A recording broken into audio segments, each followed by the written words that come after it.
On se retrouve de nouveau pour la nouvelle version de WordPress, la version cette fois-ci 6.5. Je vais vous montrer concrètement les nouveautés, celles qui m'ont marqué et celles qui vont révolutionner la façon de créer des sites avec WordPress. Je suis Eddy, coach WordPress à la Woodunit Academy. Pour la visite de WordPress 6.5, c'est parti. Nous allons commencer par la partie éditeur du site. Cette partie que vous voyez si vous utilisez un thème FSE ou un thème compatible, mais ça va se généraliser sur la plupart des thèmes. Une nouveauté qu'on attendait en 6.4 et qui vient d'apparaître, c'est la gestion des polices.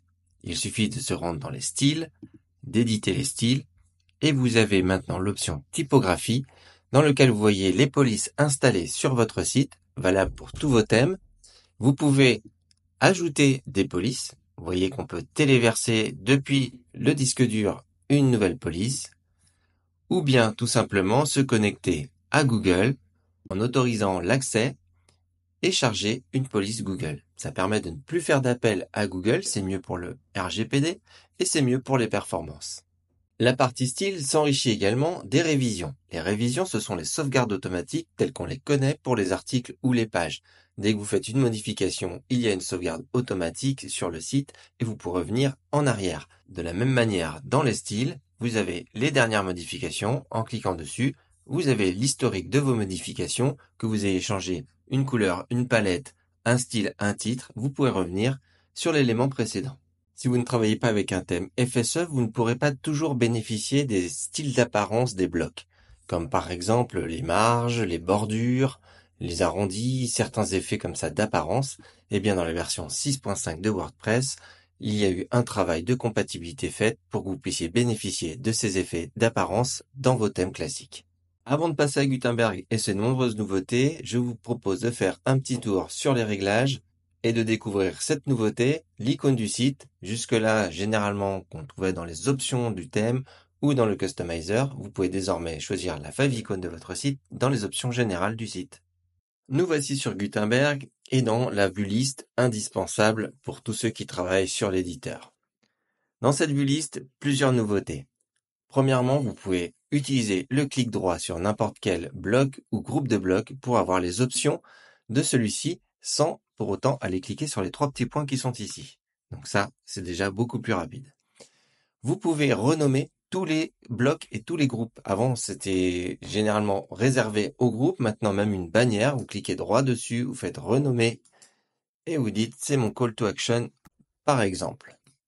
Depuis la bibliothèque de blocs, vous pouvez déposer un bloc ou même une composition à l'endroit souhaité directement dans votre contenu. Il suffit de cliquer déposer pour choisir le lieu, l'endroit où vous allez déposer ce bloc ou cette composition. Vous relâchez et c'est bon.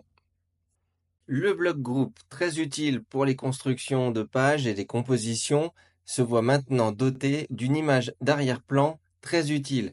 On pouvait télécharger d'autres bibliothèques telles que Cadence ou Stackable pour avoir ces effets. C'est maintenant possible sur les blocs. Avec l'image d'arrière-plan, toutes les dimensions padding, margin, ombre, etc. On peut quasiment tout faire maintenant avec ce bloc et c'est super intéressant. Vous avez également dans le bloc bannière une nouveauté sur l'image.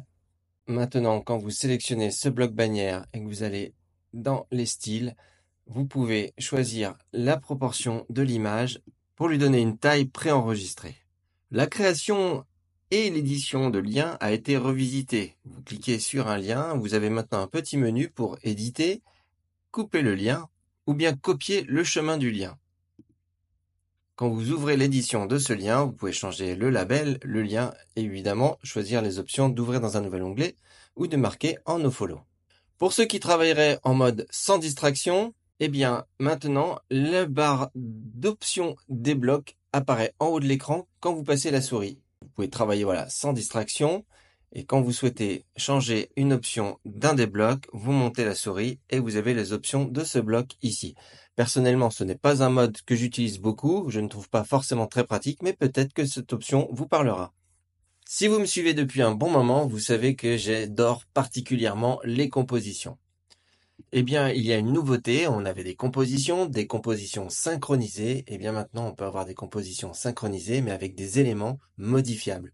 Très pratique pour vos clients, puisqu'effectivement, vous allez lui créer la composition pour pas qu'il transforme votre mise en forme, vos blocs. Vous allez juste lui donner la main sur une image, un texte, un bouton.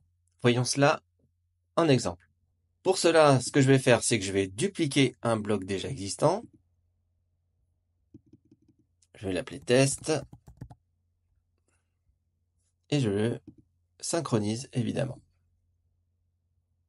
Je vais maintenant aller dans l'édition de ce bloc et je vais choisir quel élément mon client va pouvoir modifier. Par exemple, l'image. Et bien maintenant, dans cette image, dans les options avancées du bloc, je vais pouvoir cocher cette case qui dit autoriser les modifications de ce champ. J'enregistre mon bloc. Rendez-vous maintenant sur une page où je vais insérer cette composition. Je vais chercher ma composition.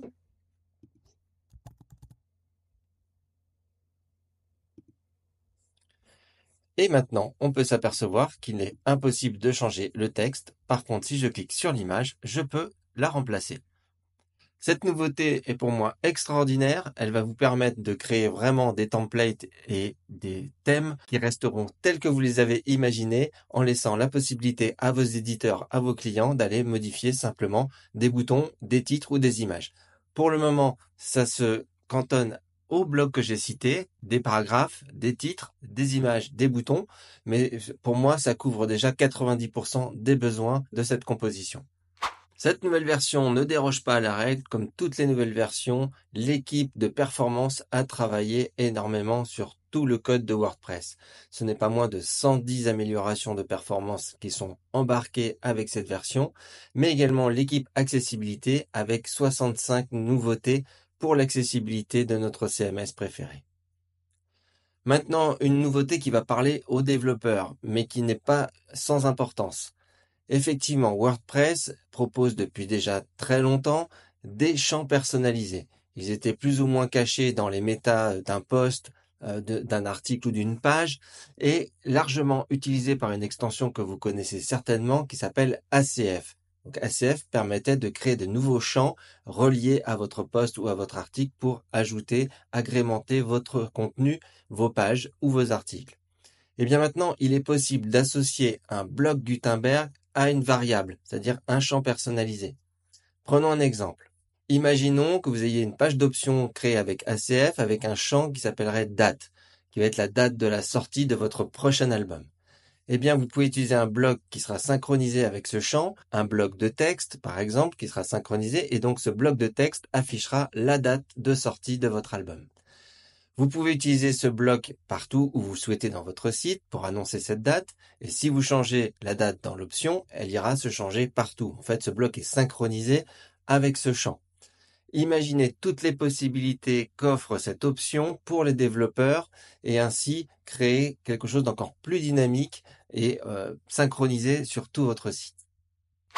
Et voilà, nous avons fait le tour des nouveautés de WordPress 6.5. Il y en a encore d'autres qui sont sous le capot, d'autres qui sont passés à côté ou que je n'ai pas vu ou qui vont débarquer avec la version officielle.